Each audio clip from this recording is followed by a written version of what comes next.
राज्याची आताची स्थिती जर बघितली, परवाच्या दिवशी 3 दिवसापूर्वी बुलढाण्यातील देऊळगाव राजा तालुक्यामध्ये शिवनी गावामध्ये कैलास नागरे ज्यांनी पुरस्कार प्राप्त अशा शेतकऱ्यांनी आत्महत्या केली।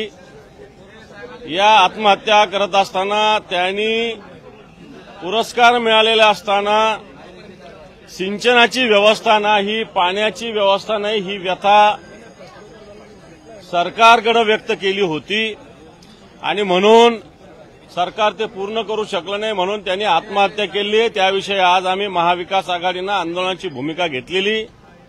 त्याचप्रमाणे परवाच्या दिवशी बीडमध्ये नागरगोजे नावाचा जो एक शिक्षक आहे त्यांनीही आत्महत्या केली। या आत्महत्या करण्याचं कारण 18 वर्षानं तो एक विक्रम मुंडे यांच्या शाळेमध्ये नोकरी करत होता, विनापगारी, वेठबिगार तरी बरा अशा प्रकारची स्थिती या शिक्षकाची होती आणि 18 वर्ष पगार न दिल्यामुळे व्यथित होऊन संस्था चालकांनी त्याला धमक्या दिल्या, तू आत्महत्या कर, तुझ्या जागी आम्ही दुसऱ्याला लावतो। मला वाटतं त्यांनी आत्महत्येचं केलेलं पत्र प्रसिद्ध झाले, धक्कादायक, अतिशय हृदयद्रावक हे पत्र या शिक्षकानं लिहिलेलं आहे आणि या सगळ्या विषयाचं जर बघितलं तर याला सरकार जबाबदार आहे आणि या सरकारची सुद्धा आंदोलनाची भूमिका मी सभागृहाच्या बाहेर घेतलेली आहे आणि सभागृहात सुद्धा या संदर्भात भूमिका आम्ही घेऊ।